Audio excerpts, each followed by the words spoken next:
One, two, 1, 2, 3, 4.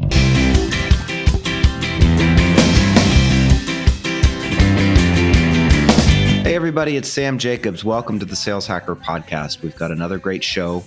This week we've got Scott Armour, who just joined the company Nextiva as Chief Revenue Officer. Scott has a multi-decade career specializing in building and scaling sales organizations. He spent a lot of time as SVP at Oracle Digital, and he also spent a very long time at IBM, and he's just great at building big companies. So it's going to be a great conversation. We're going to talk about what's the difference between being a seller and an order taker? How do you focus on the right activities in order to build pipeline? Why pipeline generation is so important, and focusing on the how versus the what. So it's a great conversation. Now, before we get into the conversation, we want to thank our sponsors. We've got two this week. We've got Conga. Conga is the leading end-to-end digital document transformation suite. With Conga, you can simplify documents, automate contracts, and execute e-signature so you can focus on accelerating sales cycles and closing business faster. Our second sponsor is Outreach, the leading sales engagement platform. Outreach supports sales reps by enabling them to humanize their communications at scale, from automating the soul-sucking manual work that eats up selling time to providing action-oriented tips on what communications are working best. Outreach has your back. We're also brought to you by the ambulances and sirens that you might have just heard in the background. We're recording this in lovely New York City. So without further ado, let's listen to Scott Armour from Nextiva, and thanks for listening. Hey everybody, it's Sam Jacobs. Welcome back to the Sales Hacker Podcast. We're incredibly excited today to have Scott Armour on the show. So Scott is the Chief Revenue Officer at Nextiva. He just joined in 2018, and he's responsible for Nextiva's global growth strategy. He comes to Nextiva with a multi-decade career specializing in building and scaling sales orgs. Most recently, he was SVP for Oracle Digital, and then before that, he had experience at IBM and then several other early-stage technology companies. He is an avid hiker. He's got a wonderful family, and he's got a bachelor's degree in mathematics from UCI. He's also a firm believer in lifelong learning. So, Scott, welcome to the Sales Hacker Podcast. Well, Sam, thank you for having me. Glad to be here. We are excited to have you. So, the way that we always start is that we want to understand your baseball card, which means we want to understand what you're doing at Nextiva and who you are, so we can contextualize your expertise and your insights. So, first of all, did I pronounce the name of the company the right way? Yes, it's Nextiva. Wonderful. What does Nextiva do? So Nextiva is in the business communications space. So, in essence, we're taking traditional communications up into the cloud. So things like your voice over IP, call center, advanced contact center, all those types of services, delivering those through the cloud to businesses. Wow. Okay. Are you in Las Vegas right now? I am not in Las Vegas. Our headquarters, Nextiva's headquarters, is in Scottsdale, Arizona. We are actually the largest software company in the Phoenix area. We are speaking from my office in our Scottsdale building. I don't know where I got Las Vegas from. I'm an idiot. I actually live in southern Utah. Okay. It's called St. George, and nobody typically knows where that is. So on LinkedIn, I'll list the Las Vegas area. That's the closest major city, but it's basically right near Zion National Park. If you've heard of that, that's my backyard. Of course I have. Oh, wow. This is an unrelated personal tangent, but I spent some time in Moab at Arches a year ago on a solo running quest that was through the desert. But anyway, so I love Utah. Nextiva, largest software company in Scottsdale in the Phoenix area, or one of them, over $100 million in revenue. Is that right? That is correct. Yes. And we're a subscription-based business. So that's a very healthy revenue stream. That is a very healthy revenue stream. That's fantastic. Now, how many people, tell us about the size of the company, but specifically the size of your organization. Yeah, so we have over 1,000 employees. The company is 10 years old. It's privately held, founder-based. Most of the employees sit in this Scottsdale facility, although we have large facilities in the Ukraine. And of those 1,000 employees, about 300 of those employees, Sam, are in what we would consider the revenue-producing parts of the organization. They're either going to be inside selling, outside selling, client success, which is a growth engine for us in a subscription business. And then we have a very robust partner ecosystem and very talented channel managers out working with those folks. Wow. Okay. So And you just joined. Well, you joined. When did you join Nextiva? So January 2nd. So I'm in about just past day 100. Oh wow. Okay. Damn. This is brand new. How's it going? It's going great. We'll talk about my baseball card. I've built my career around what you would probably consider more e-ticket rides. There's people who like to go to Fantasyland, and I'm more of a Tomorrowland guy. And so I love the e-tickets, and that's what this is. I mean, it's we're never bored. There's a lot going on. We're changing quickly, growing quickly. It's a great segment. So I've loved the first 100 days. I've never heard this metaphor before. Tell me what you mean by you like the e-tickets. So you mentioned that I have a decades long career. That's Yes. a kind way of saying I'm old. Back in the olden days when you went to Disneyland, and so thank you for letting me explain the metaphor to many generations who wouldn't even understand it. So back when I was a kid, when you went to Disneyland, you got little ticket books, and they had A tickets and B tickets. And the A ticket was like, you go on the merry-go-round. The E ticket is what would take you on to like Space Mountain. And so that analogy is lost on most generations. I like excitement. I like change. I like fixing things, building things. There are lots of really exciting kind of sales jobs or sales leadership jobs that are more cog in the machine. It's, just keep it running. It's already a well-tuned engine, or can you squeeze another 2 points out of this thing? I kind of get bored with that pretty quickly. So I've built my career on, rapid growth, building out new business models and new routes to market. And so that's kind of what I mean by that e-ticket ride. I like the excitement, and Nextiva is in a great space. The business communication space is growing about 22% per year. It has been for 5 years and is projected to for another 5. So that's just a great segment. That means if your business is growing 20 some odd percent, you're simply treading water. So we aspire to growing 40, 50%, two times the market at least, to accomplish our potential and our goals. Well, I get the e-ticket now, and I'll use it in the future, and I appreciate it. Yeah, and if you're in a senior's home, they'll like that. You're not that old. I know what Space Mountain is, at least. So how'd you get into sales? Like, I mean, let's go through, your background quickly. Where are you from? Like, where'd you grow up? Yeah, so it's a great question. So my father worked for a company called IBM, which Heard of them? back in the day, so back in the day was the premier IT sales organization. So we moved around quite a bit. I was born in upstate New York, so I was an IBM baby, but really moved coast to coast several times. IBM stood for I've been moved back then. And so to be candid, as I came out of college, I did not spend a tremendous amount of time, thinking about what I was going to do when I grew up.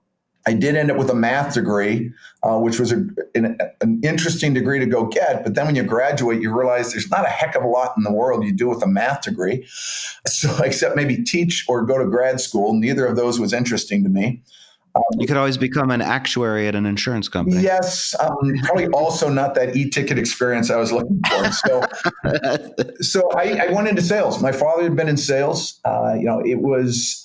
I learned a lot from him.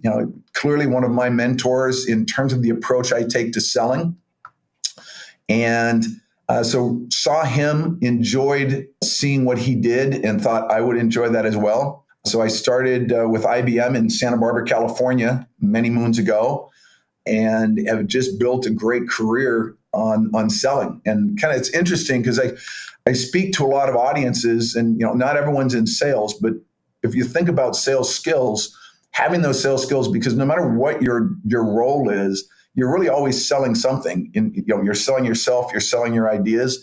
So developing a good set of sales skills, I think, is beneficial to anyone, no matter what their role is or what their aspirations are. Absolutely agree. What were you selling at IBM? Or, I mean, I'm sure you were selling everything, but were you selling consulting? Were you selling so I started machines? selling tin. I sold the big stuff, the old, water cooled, and in Santa Barbara, you can imagine that there was not a huge market for that. So you got pretty good at selling those types of things.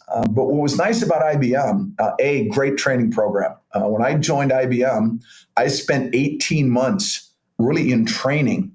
Got a very strong technical base, with really 18 months in training before that actually let me go talk to real customers. And at the time, I was chomping at the bit, but in hindsight, you realize it was a great foundation. Then the breadth of IBM, I started selling hardware. Then I moved into selling services. Then I moved to selling software. And I was able to develop a breadth in my portfolio, all staying in the same company. And again, moved around a little bit. That was IBM's way. But just a great foundation, a great experience, and that I appreciate more and more as I build my career.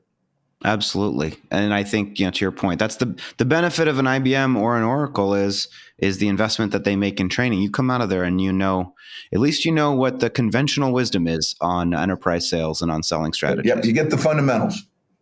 Yeah. And so then after IBM, is that what, did you go to Oracle? Did I read that No, correctly? so this is the interesting career. So toward the end of my career at IBM, I was there 16 years, Sam, and IBM made the mistake of giving me the opportunity to build a new business.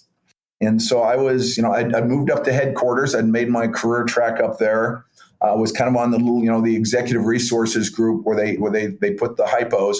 And they let me build a business out. And it was a business to kind of sell IBM software, which was really plumbing at the time, out to the application providers. So if you think about it, customers, they want to buy houses. IBM had plumbing.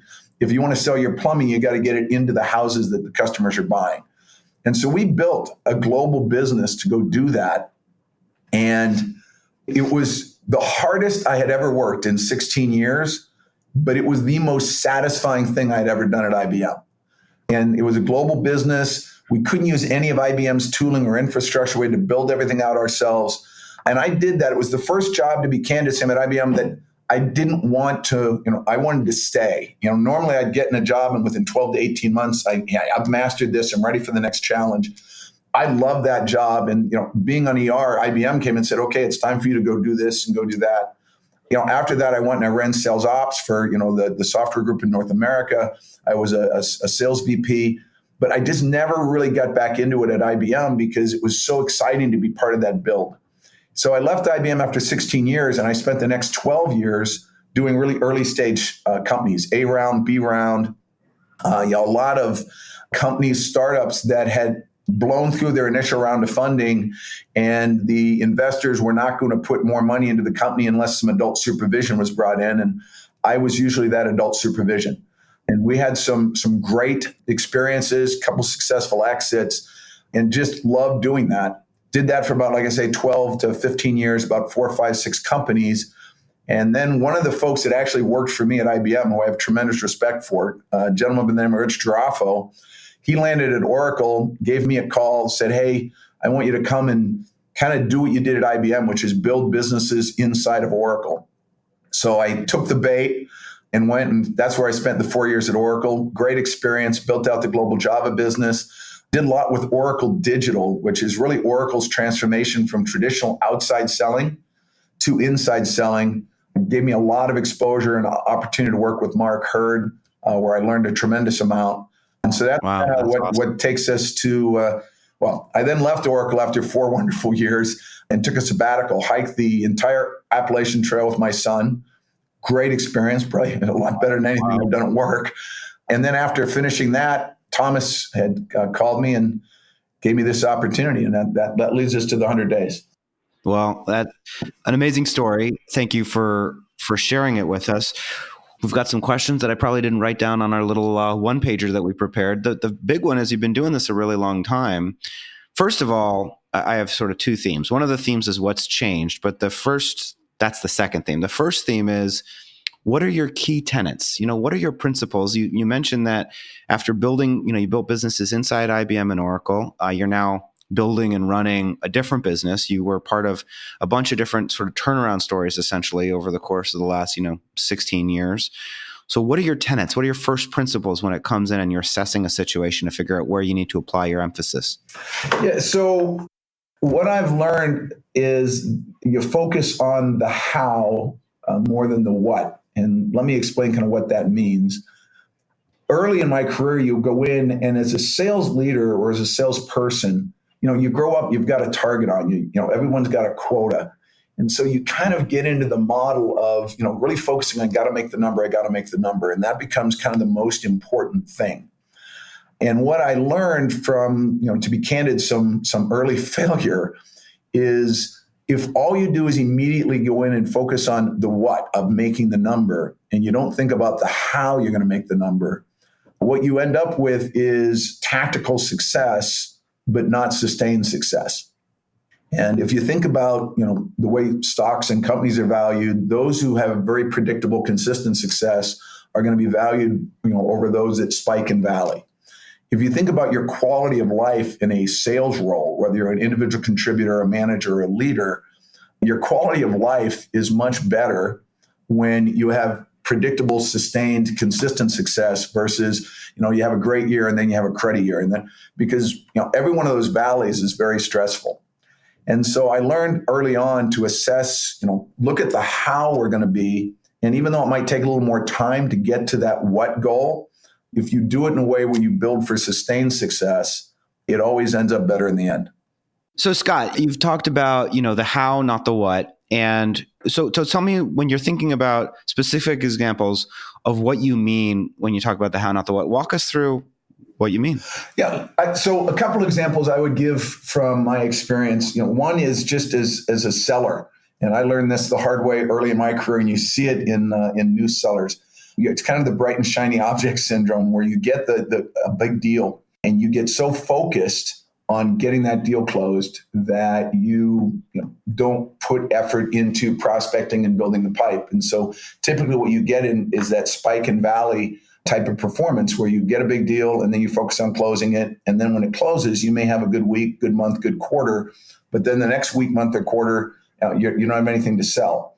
And so as sellers mature, what you're going to see is they typically learn that lesson and they focus on developing pipe even while they're closing deals. Another good example, and we suffer from that a little bit here today at Nextiva, is you get that great white whale, right? There's the huge deal out there that everyone gets excited about. And what you need to make sure is you're looking at your portfolio of opportunities, whether you're an individual rep, manager, or leading an entire sales organization. You got to make sure you've got healthy portfolio.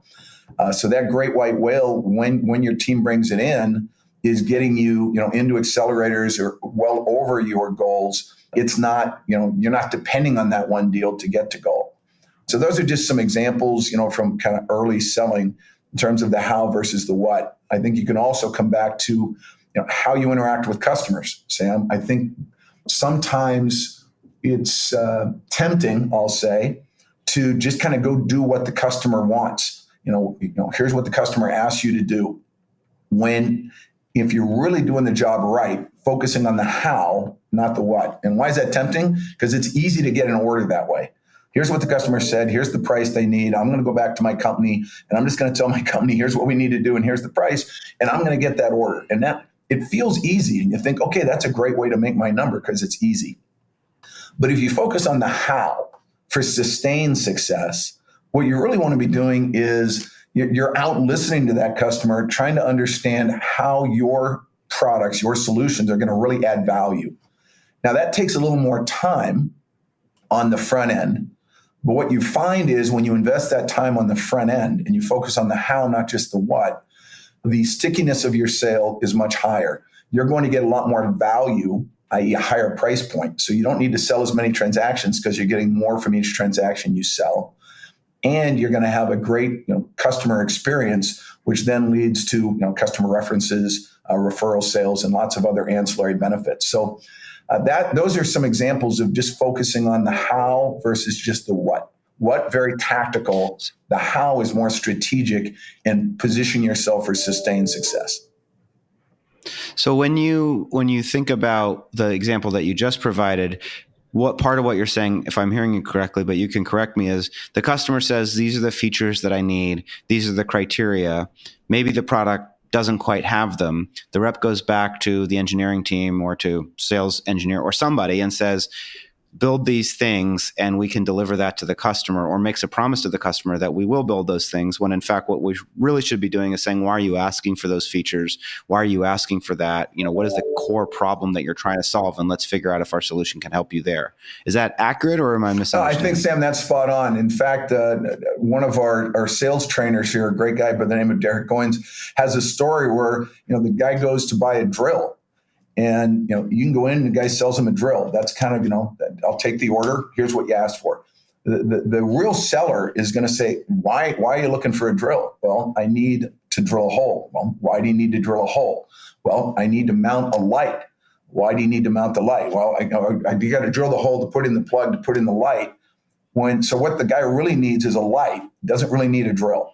But if you don't take the time to ask the questions and discover the real need, and all you do is kind of fulfill their initial request, you haven't really added a lot of value to the process. So in fairness, yeah, it's a little extra effort to ask those questions, but it yields much better results and much more sustained results.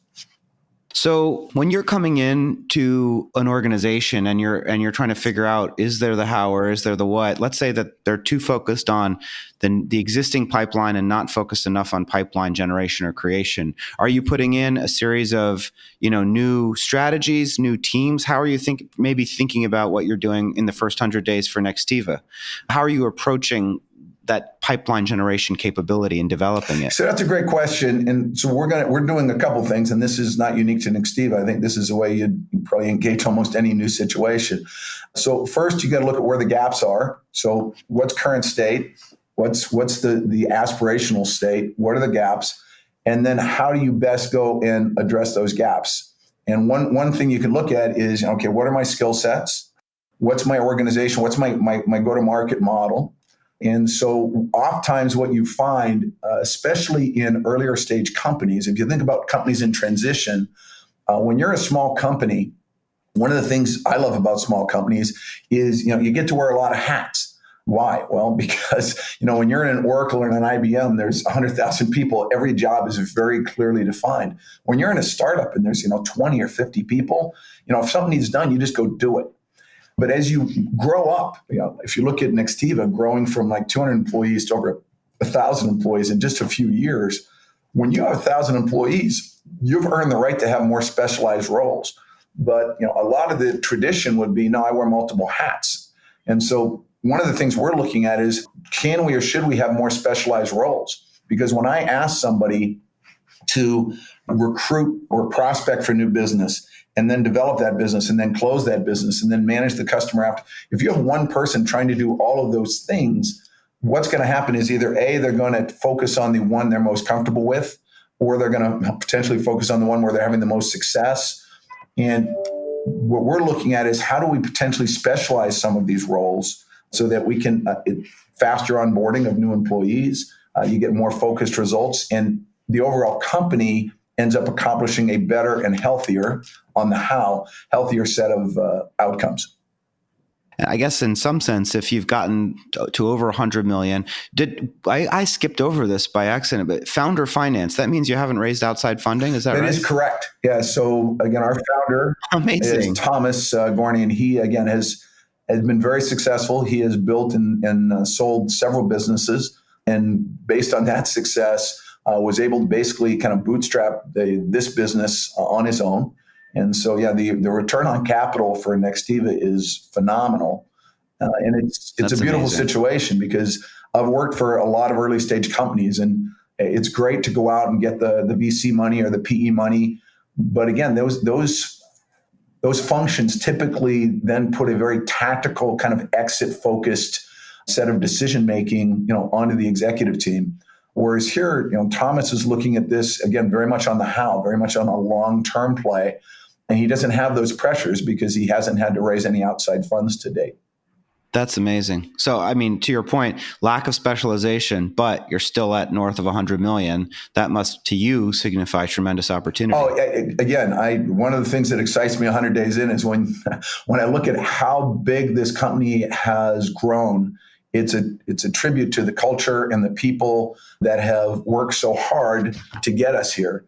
And it also speaks to, the upside potential that exists as we take that culture and that energy and begin to introduce some process. Sam, one of the things when I have a career where I've been in the smallest of small and the biggest of big, and you realize that there are things that you need to do well to kind of get from 0 to 100 million. And then there are different things you need to do to get from 100 million to kind of the billions. And then there's a third set of things you need to do, when you want to go billions and above. And so Nextiva is at a very exciting inflection point where we're kind of, moving from those things that got us from 0 to 100 million. And now we're introducing the process and the skill sets and the approach that's going to get us from 100 million to a billion. That's, again, if you've gotten all the way to 100 million and you feel like you still haven't put process or specialization in, then you've got a good thing going there. When you think about the difference, so one of the, a lot of the listeners out there, they are at different stages of their career, but they want to get to where you are, which is the chief revenue officer. And there's a lot of questions these days about the difference between a VP of sales, an SVP of sales, and a CRO. When you think about those differences, what do you think is the key difference between being the VP and the skills that he or she needs, and the skills that she needs as a CRO? So that's a great question. And I would imagine that the most important person's perspective on that is your CEO or your founder, because I'm not sure everyone would look at it the same way. But based on my experience, the difference is really the level of business acumen that you bring. So if you think about it as a salesperson, it's really all about making the number. And then as a sales manager, it's, manage your team. VP of sales is still very focused, I believe, on making numbers and probably less concerned with the long-term growth strategy of a company. To me, why was the role of CRO created? And that's because we need to get somebody who is very familiar with sales, knows how to lead and or manage those parts of the organization, but can also sit at the executive table with a overall business perspective and managing sales within the confines of a longer term business strategy or business plan, as opposed to being focused on that annual number or earnings. That makes a lot of sense. Are there things that you've done or experiences you've had that have helped you develop that business acumen? Or is it just you've done it a long time and you've seen a lot of different types of situations and types of businesses? Yeah, so I'll come back to two things on that. One is not that I'm a big advocate for company hopping, but I have had an opportunity through the breadth of businesses I've worked in to really get kind of broad experience, and that I think has been helpful. I'll come back, Sam, to that kind of how versus what. I was a math major, as we talked about earlier, and so I know there's a lot of people who are really good at selling through relationship. And really, if you think about the old world, that was a lot of how selling got done. And that was never me. So I was a math major, so I was all about problem solving. And so if you look at my sales career and some of my biggest, best sales, it wasn't necessarily because the people I was selling to, liked me or I took them golfing or out to dinner. I put a compelling business case behind the proposal I was selling, to the point where you just couldn't deny the fact that this is something they needed to do. And I think that approach, kind of forced my selling to get more around business and less around, just making numbers. And you could say maybe that was happenstance, but that's just the skill set that I was blessed with. And so I had to play the hand I was dealt. But in hindsight, I do think that taking that approach caused me to be a little different in my selling and my sales leadership, which has helped me to elevate my career because, again, CEOs, boards, they're not just looking for pure sellers in these senior leadership roles. They're looking for business people who understand the revenue side of the business. That makes a lot of sense. When you think of, you've been doing this, as you mentioned, 16 years at IBM, and then I think you said 12 years at various early stage companies, and then 4 years at Oracle. What's changed since you started as covering Santa Barbara, and now you're running a big company, a CRO, and you've seen different things come in and out of fashion when it comes to sales and go-to-market strategy. What do you think the key things that have changed or evolved have been over the last couple of decades? That's a great question. So I'll take it from two sides. On the selling side, I don't think a lot has changed in terms of the things you need to do to be a successful or an effective salesperson haven't really changed. I mean, I trained at IBM 35 years ago with Tom Bosworth's solution selling. Since then, there have probably been 15, 20 different sales methodologies that have cycled through. But when you peel back the onion, it's really just the same fundamental sales model with new taxonomy, new language, so that somebody can market it and sell it for more money. So I don't think the art of selling has changed dramatically. And to me, if you're really good at selling one thing, you could probably be good at selling another because there's innate abilities around sales. What has changed dramatically is the role of the consumer. When I started selling, the only real avenue for information was salespeople. And so if you think about, the sales process, it was pretty heavy. You'd be out, you'd meet with the customer, you'd put them down on the couch, you'd do your long discovery. And because really the customer had to invest in that extensive selling cycle because it was the only way they could get good information to make an informed decision. So what's changed dramatically with the advent of the internet and social media is now most buyers will get 60 to 70% of the way through their buying process before they ever bother engaging a salesperson. And so that fundamentally changes what a company needs to do, not so much the seller, because again, now if you look, it used to be a little bit of marketing, a whole lot of sales. Marketing now becomes a much more critical role because we need to make sure that we're properly influencing the thinking of that prospect during that 60, 70% of the buying cycle where they're not engaging with our selling people. Now, as salespeople, you need to understand you're engaging later in that sales process. And that, to me, is what's fundamentally changed.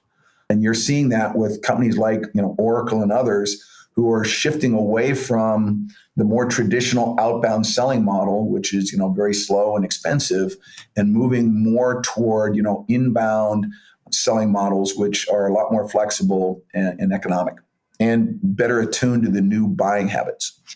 How do you evolve as a leader, given that these things are changing? What are you doing for yourself to make sure that you are on top of new advancements in technology, moving from an outbound to an inbound model? How do you make sure you stay crisp?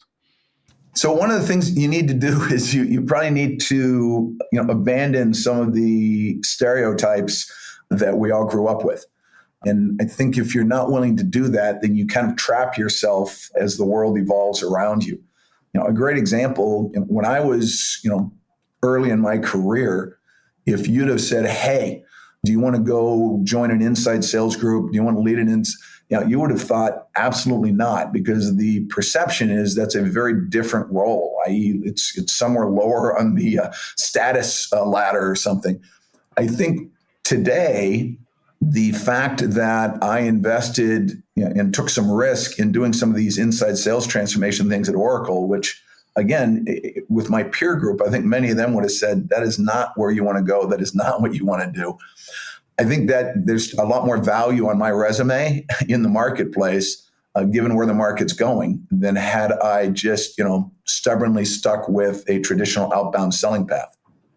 Are you reading constantly? What prompted you to take that on? Is it just that you just stay invested in what's happening in the ecosystem? You're reading, you're listening to podcasts, you're reading blogs, or do you have coaches or mentors? How do you make sure that you make that decision correctly? So I do a lot of reading. You mentioned earlier, I love lifelong learning, and most of what I do is, since we mentioned e-ticket rides, so I'm more of the reader. Got time on the plane, so so we do some reading. I also, you do keep your kind of hand on the pulse of the market.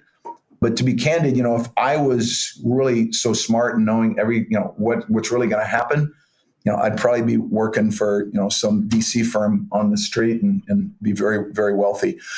So at some point, you do just need to take some risks. And if I look at my career, Sam, I could show you risks that, in hindsight were a mistake. And then I could show you some risks that paid out very handsomely, both, either economically or from a career development and value perspective. So I think at some point you want to make informed risks. So you do want to do your reading, you want to talk to the community, but you've just got to be able to take risks. I firmly believe that. Yeah, makes a lot of sense. Scott, we're coming to the end of our time together, and what we like to do towards the end of these conversations is see if we can pay it forward to the point of, being a lifelong learner. There's probably people that have influenced you, books that have had a particular impact. When you think about either people that we should know about, books we should be reading, what pops to your mind? So again, I'm going to come off as a little old school, Sam, but you'll have to apologize. Sure, I'll apologize.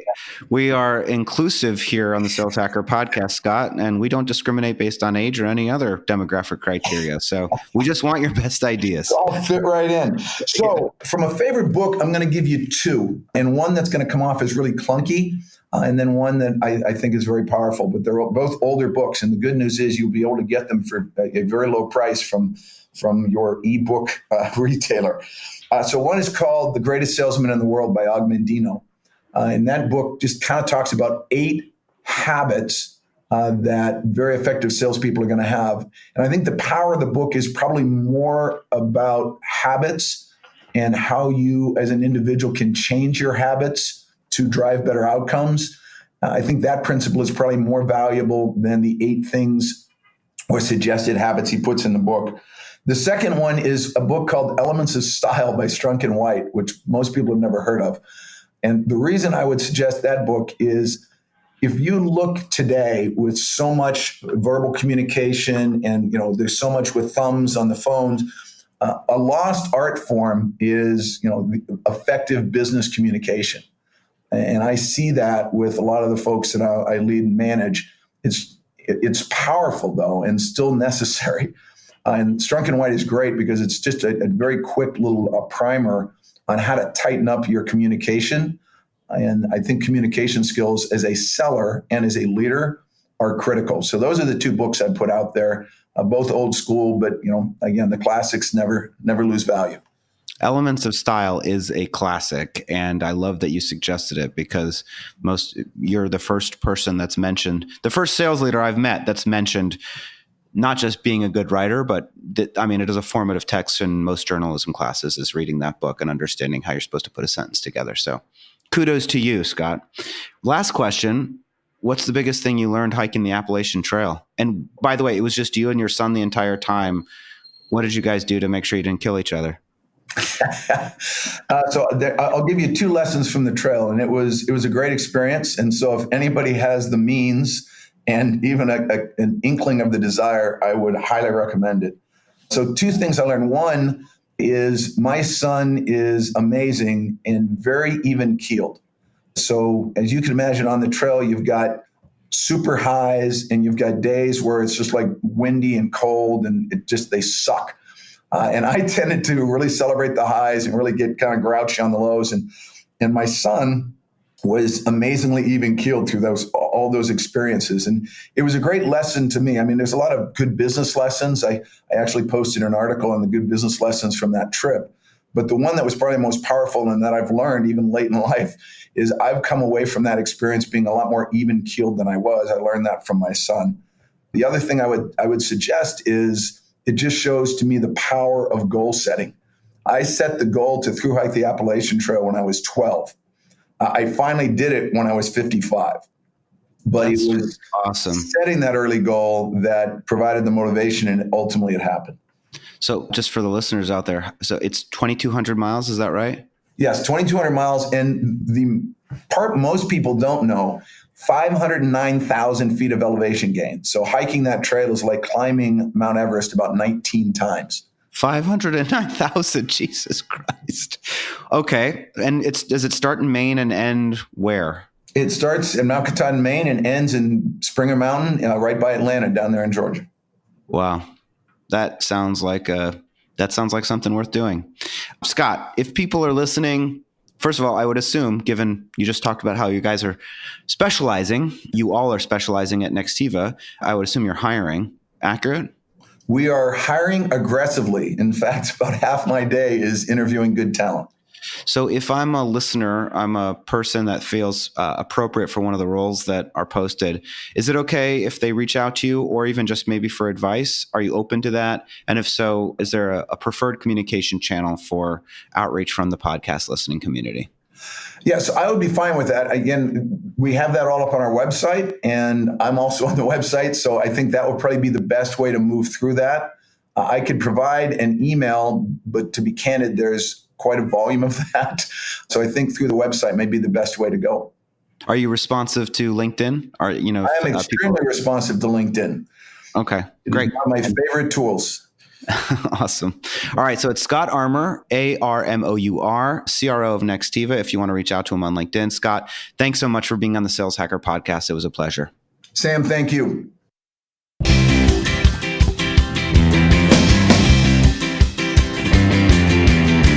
Hey, everybody. It's Sam Jacobs. This is Sam's Corner. Great conversation with Scott Armour. I really liked him. Was glad to be introduced to him through Gaetano, who used to run marketing for Sales Hacker.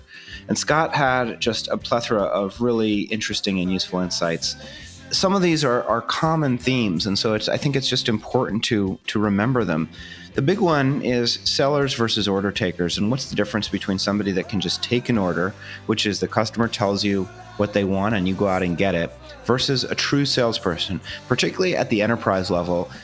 A lot of what you need to do is very similar to the work that a product manager needs to do, which is the customer says, this is what I need. And instead of saying, yes, I'll go do it, you say, why? Why do you need that? Let's talk about the actual problem you're trying to solve and figure out if our product can be helpful in the course of that.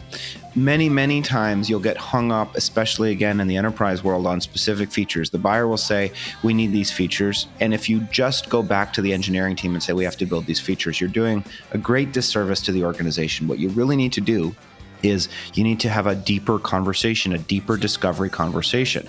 Because a lot of the times buyers will say they need certain features. And then when you have a conversation with them about how you accomplish that same objective without whatever the feature may be, you actually end up in a fine place. So do not just be an order taker. Do not just be the representative of the buyer back to your organization, but be the representative of your organization back to the buyer and use really, really good discovery and really good thoughtful probing questions to really understand the context for the buyer. And I think that's something to always remember. So this has been Sam's Corner. Of course, we want to thank our sponsors. It was first Conga. So Conga is the leading end-to-end digital document transformation suite. With Conga, you can simplify documents. If we're being honest, I don't know what it means to simplify a document. Maybe that means like fewer words or something. But I understand what automate contracts and execute e-signature means. So that seems very clear. We'll figure out what the document simplification process looks like at some point in the future. Nevertheless, our second sponsor that we're thanking before we close out the show is Outreach. Outreach is the leading sales engagement platform. If you want to reach out to me with feedback or you have a specific point of view on what document simplification looks like, you can reach me at linkedin.com/in and then /Sam F. Jacobs. This has been the Sales Hacker Podcast. I'll talk to you on Friday, and thanks for listening. Remember